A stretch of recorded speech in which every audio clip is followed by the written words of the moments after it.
بالله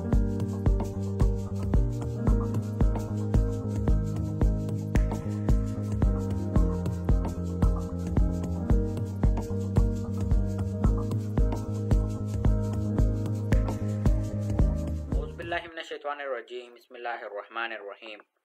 ټولو دوستانو او ملګرو ته یو ځل بیا ښه راغلاست وایم. هیله کوم چې ټول به روغ جوړ او ښه ورځ مو پیل کړې وي. زموږ نننی درس په مایکروسافټ ورډ کې د ډیزاین مینو ده. د ډیزاین مینو کې چیرې موږ دلته موږ متن لیکلی وي، نو که چیرې زه اوس لاړ شم یو ځانه فایل اوپن یا راخلاص کړمه، لکه مثلا دغه مې اوس راخلاص کړ. اوس د دغه ډیزاین یا لی اوټ موږ اوس یو سټایل غونته ورکوی سو. دغه خپل متن دغه به تر ډیلیټ کړو، د مهم نه ده.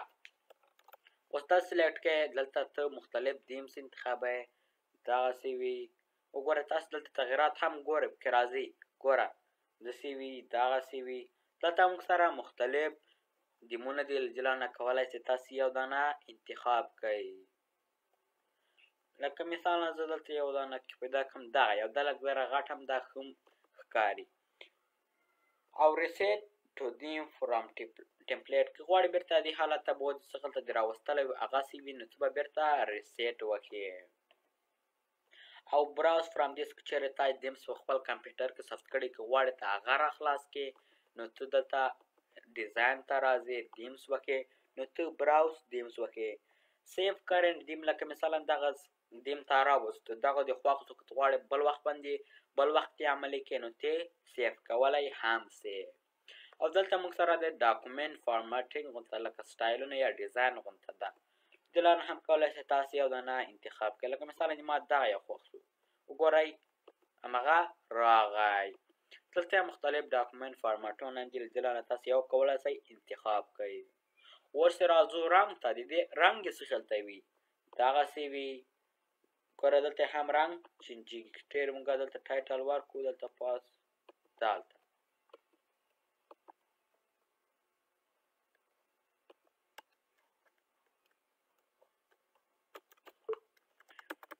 نو دا سو دې ته اوس موږ کولی سو رنګ یې هم ورته انتخاب کړو. دلته موږ سره مختلف رنګونه دي. یا که چېرې موږ دلته فایل ته لاړ سو، اوپن یا نیو هغه راواخلو ډاکومنټیشن د ایډوکیشن په باره کې، که هلته په هغه متن باندې کار وکړې نو ښه به وي. لکه مثلا زه به دغه یو راخلاص کړم، زه به کریټ ورته وکړم، هغه ته به یې اوس را ډاونلوډ کړي. اوس په داسې کولی شئ په دغه باندې سم صحیح عملي په خپلو سترګو وګورئ چې زموږ د ډیزاین لار نه څه کولی شو. دغه د دی اوس موږ ورته راخلاص کړو. اوس که ډیزاین ته لاړ شو، اوس به دا کار وکړي. د دې لارې نه موږ کولی شو همالته مو ډیمونه چې مختلف انتخاب کړل. ګوره تاسو دلته وګورئ رنګونه یې هم چینجېږي. ګورئ دغسې وي، داسې وي، دغسې. دلته مختلف دیمونه دي، او دا خو مو ویلې بیا به نه وایو. لکه مثلا د ما دغه یو خوښ شو، ته وګوره چې وښیمه څومره ښه ډیزاین ده. او دلته موږ سره د ټایټل مختلف د فارمټینګ غونته دي. که دلته تاسو ته وګورئ، دلته تاسو ته خپله هم ښکاري، هم دغسې وي، دغسې وي، دلته دغسې وي، دغسې. او دلته مختلف فارمټونه دي، له دې رانه کولی شئ تاسو یو مختلف خپل ځان ته پیدا کړئ او هغه انتخاب کړئ. اوس کلرز ته راځو. اوس له دې لارې کولی شو رنګونه یې هم چینج کړو. اوس تاسې باکګراونډ کې ګورئ، تاسو ته خپله رنګ یې ښکاري، هم داسې وي، دغسې وي، دغسې. ګورئ لکه مثلا زه یې دغسې غواړم، وګوره همغه رنګ پرې عملي شو. اوس د همغه د همدې کلر په باره کې مختلف فارمټونه موږ ته راغلل. او بل موږ سره دلته د فونټ سټایل څه شکل ته وي، اریل وي. له دې لارې کولی شئ تاسو خپل فونټ ته سټایل ورکړئ. او بل موږ سره دا پاراګراف سپیسینګ، له دې لارې کولی شئ ته خپل پاراګرافو ته سپیسینګ ورکړئ. لکه مثلا ټایټ وي، خلاص وي، ریلاکس وي، او ډبل وي. لکه مثلا مسافه یو بل مابینځ کې ډېره وي. دې لارې کولی شئ د خپل پاراګراف سپیسینګ اندازه یې جوړه کړئ. او له دې لارې کولی شئ مختلف افیکټس پرې عملي کړئ. لکه مثلا زه غواړم دغسې وي، دلته راسئ، اوس افیکټس وکړئ، نو ګوره هلته ښکاري هم. اوس موږ یو مختلف افیکټس پرې عملي کړو. او بل موږ سره دا سټرس ډیفولټ لکه مثلا دا شیان تغیرات څخه راوستل دغه تا وخت کې فاینل غونډه کې نو څه به سټرس ډیفولټ وکړي set the current style set and dim لکه مثلا دغه دیم تا راوسته دغه سټایل دی راوسته دا وخت سټرس ډیفولټ کې نو دا به څه وکړي تا ته به سټرس ډیفولټ سي یعنی دا سټینګ به تا ته ثبتوي او د غواړي دغه واټر مارک وي که نه وي لکه مثلا دلته تاسې دا خلک داسې شیره کوي دغه خپل ډاکومنټ دا نو خلک یې کاپي کوی هم چې که غواړي دغه هم نه کړي یا بکګراونډ کې تاسې خپل نوم ولیکئ نو له دې لارې نه کولی شئ لکه مثلا دلته زه ورته لیکمه لکه دلته ورته وایي do not copy دلته هم مختلف دي له دې لارې نه کله ستاسې یو دانه انتخاب کوئ more watermark from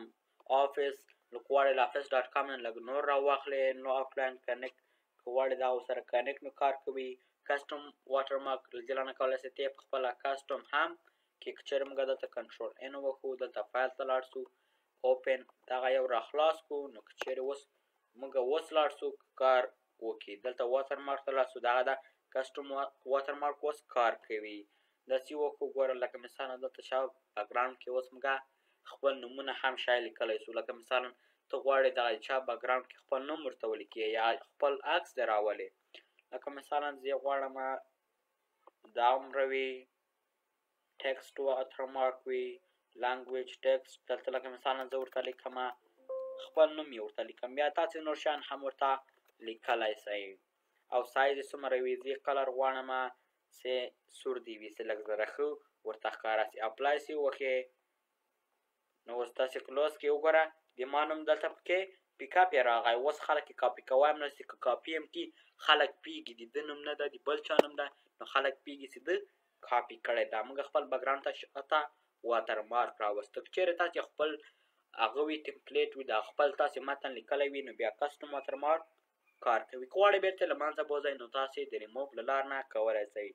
او سیف سلیکشن تو والمارک ګالري که دغه غواړې سیف کړي خپل ګالري ته یو بل وخت استعمال کړي نو ته به سیف وکړې او بل موږ سره د پیج کلر دې لارې نه کولی شي ته خپلې صفحې ته هم رنګ ورکړې دلته مختلف رنګونه دي څه لارې نه کولی شي تاسې یو دانه انتخاب کړئ نو کلر بیخي رنګ نه وي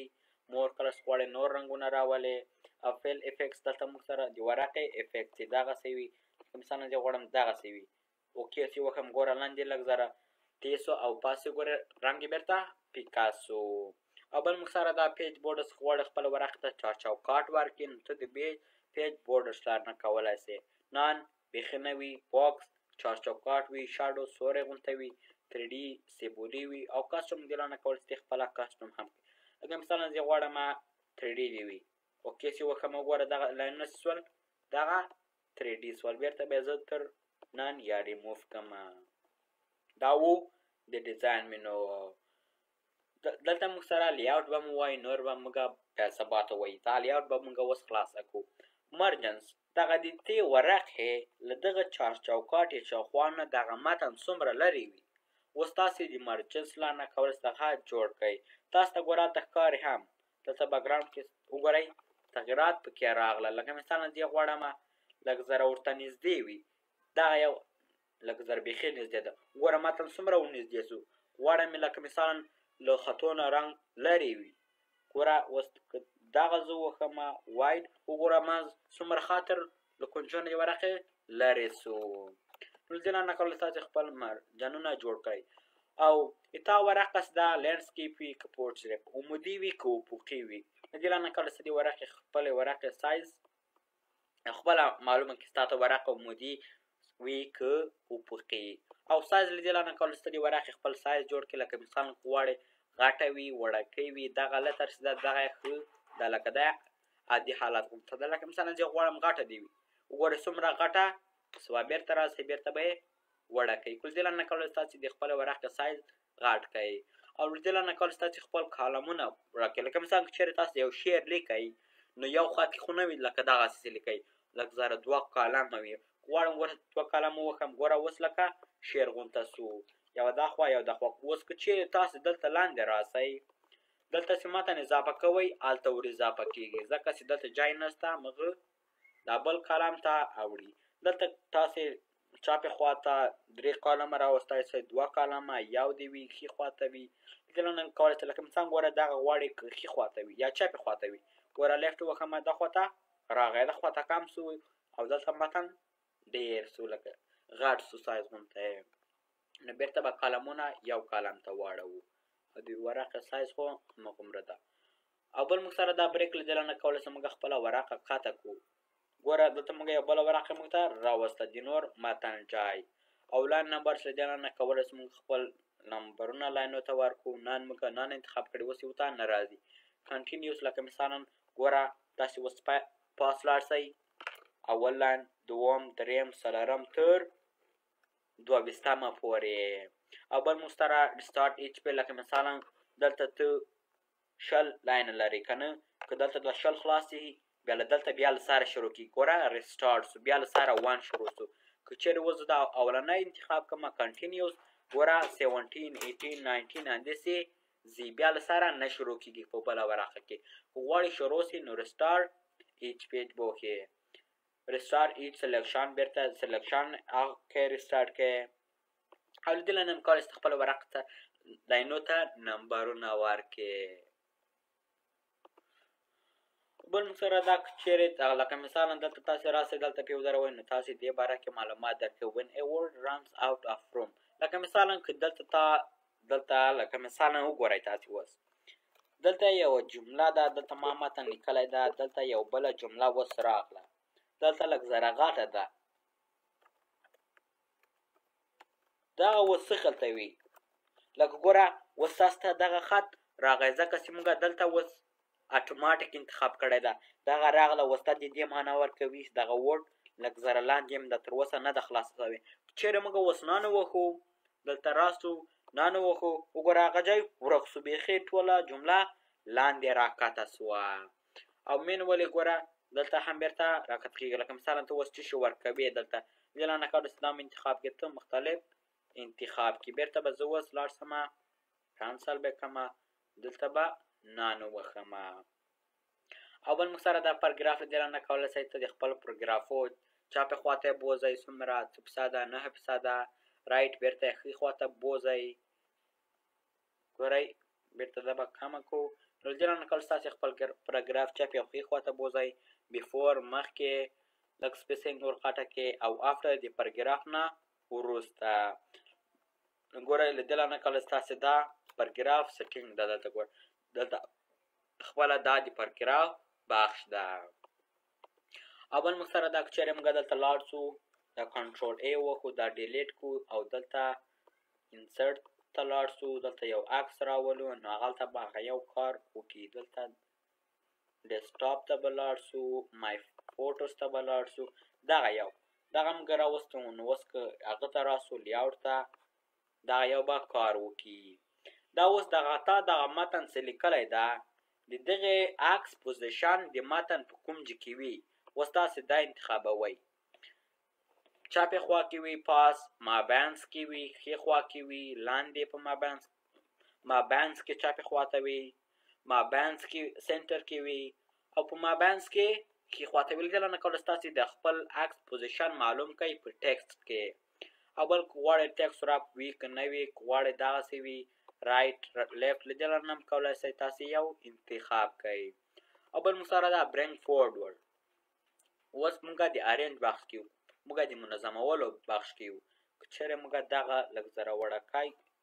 دا په شیپو باندې هم کار کوي که چېرې موږ دلته